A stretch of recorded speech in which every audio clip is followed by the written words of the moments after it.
Eh bien voilà notre dernière étape du jour ici à Malicorne dans le sud-ouest sartois. Je vous propose un embarquement immédiat pour un voyage entre terre et matière, entre pièces sculpturales ou utilitaires, formes contemporaines ou traditionnelles, que vous soyez amoureux ou néophyte, vous allez tout savoir sur le monde de la céramique. C'est parti. Bonjour Lisa Gouraud, alors vous êtes la médiatrice culturelle du musée de la faïence et de la céramique ici à Malicorne. Alors faites-nous rêver, combien y a-t-il de pièces dans ce musée? Alors, dans le musée, il y a à peu près 3000 pièces. Donc, on en a beaucoup qui sont dans les réserves, mais régulièrement, on les change dans les collections et au gré des expos temporaires qui arrivent aussi au musée voilà, pour renouveler les collections auprès du public et puis montrer des pièces qui n'ont parfois pas été beaucoup vues.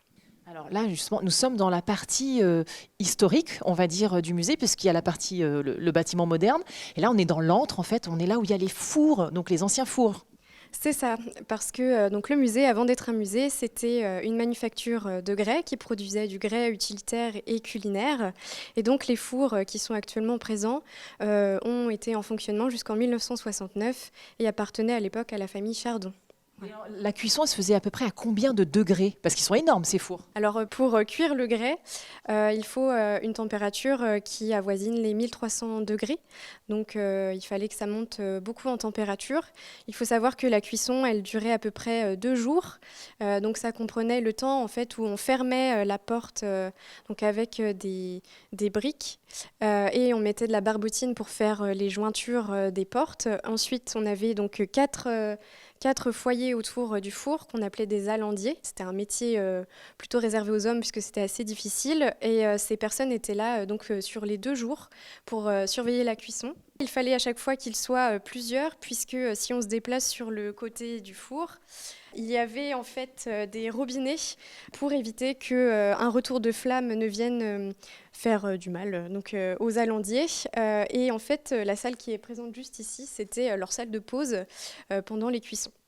On va aller voir la salle de pause. Alors j'imagine quand même qu'à un moment donné, puisque vous dites que ce sont des anciens fours à bois, donc, vous êtes passé à l'électrique. Tout à fait. En 1950, donc. Donc voici le premier four électrique qui a été installé ici à Malicorne par donc les faïenciers Frénéard. Et donc du coup, c'était plus pratique, c'était plus précis d'avoir un four électrique? C'était un usage différent. Et puis oui, c'était un peu une révolution à l'époque. Alors c'est quand même un four assez moderne puisqu'on peut voir qu'il y avait un œil de bœuf pour surveiller la cuisson. Il y a même un thermostat qui permettait de surveiller aussi la cuisson.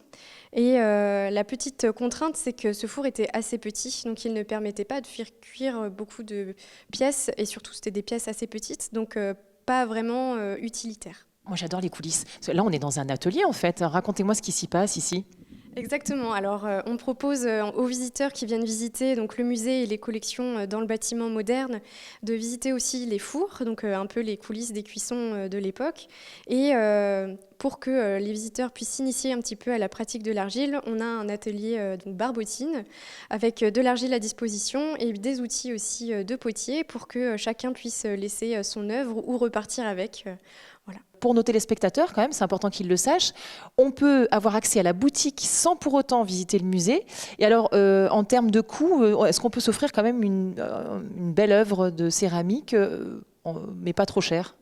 Oui, alors souvent les visiteurs aiment beaucoup les œuvres de Jean-Marie qui reprend un peu, je dirais, les pièces assez représentatives de Malicorne, notamment les pichets à secret. Et c'est souvent des pièces qui sont assez abordables, aux alentours d'une vingtaine ou une trentaine d'euros. Ou sinon, on a aussi des bijoux qui sont parfois un peu moins chers. Et sinon, ça va aussi à des œuvres bien plus chères.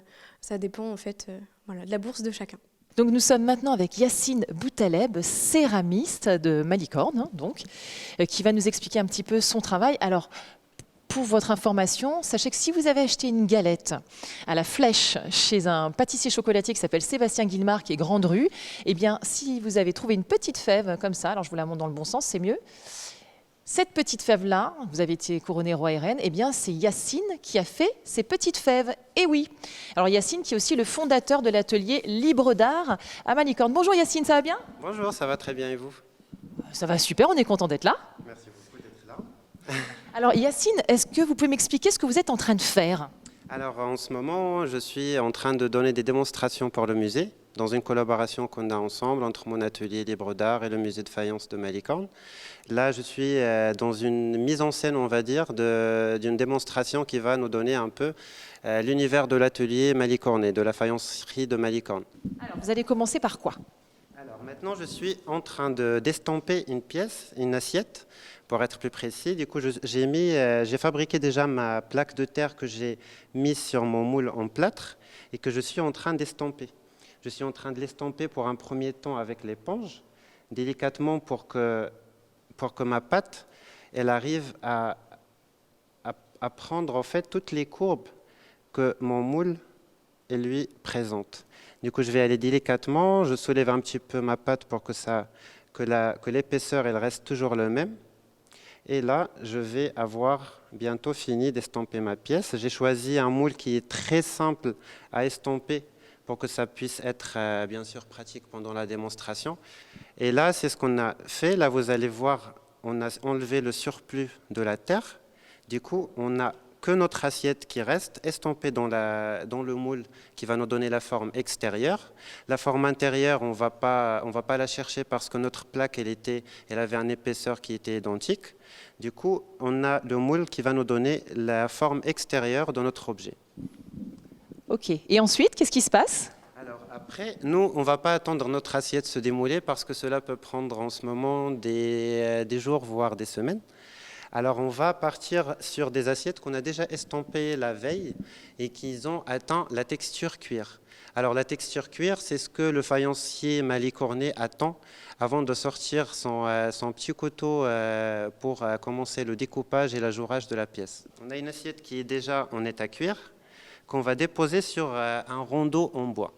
Ce rondeau en bois, il va nous permettre, comme vous allez le voir ici, il y a des traits que j'ai déjà mis en crayon qui vont nous donner en fait la taille précise de la dentelle qu'on voudrait avoir sur notre assiette.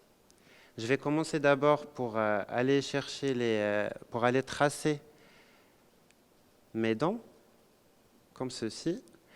Alors là, comme vous allez le voir, l'assiette déjà, vous pouvez voir l'état cuir, la terre n'est pas molle, mais elle n'est pas dure non plus. On arrive quand même à la tenir et c'est ça, au fait, le but, c'est qu'on arrive à la tenir et qu'on arrive à l'ajourer facilement. Alors, quand vous dites ajourer, c'est-à-dire?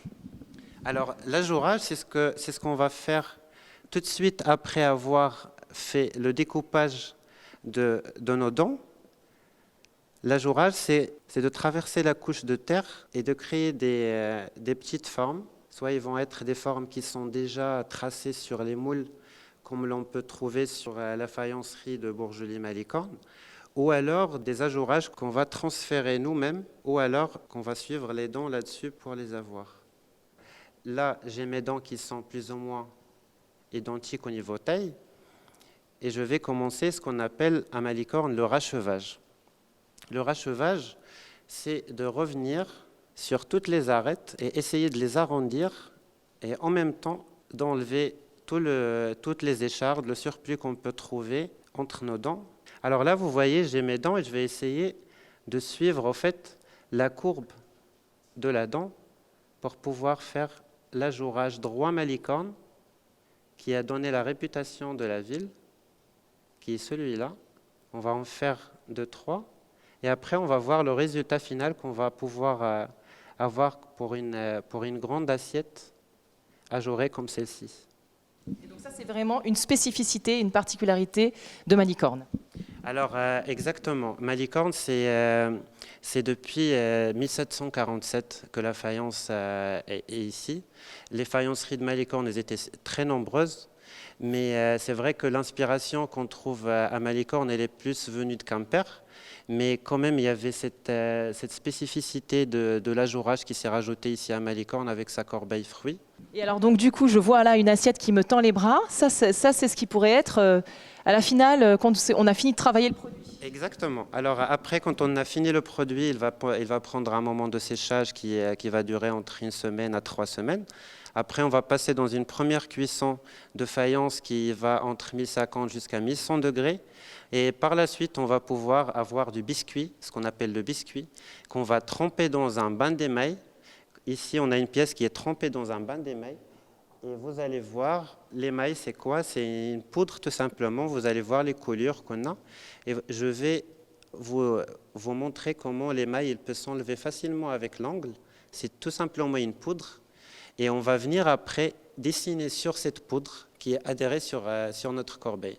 C'est aussi c'est pas spécifique pour Malicorne, mais c'est vraiment quelque chose qui perdure encore ici. On est fiers d'avoir encore des décoratrices qui dessinent encore sur l'émail cru.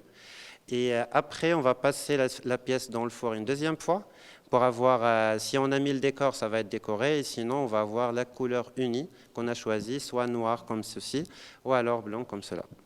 Merci beaucoup Yacine. Donc vous l'avez compris, si vous voulez vous former à la céramike, Yacine donne des ateliers ici même au sein du musée à Malicorne, des choses personnalisées rien que pour vous, donc n'hésitez pas à venir.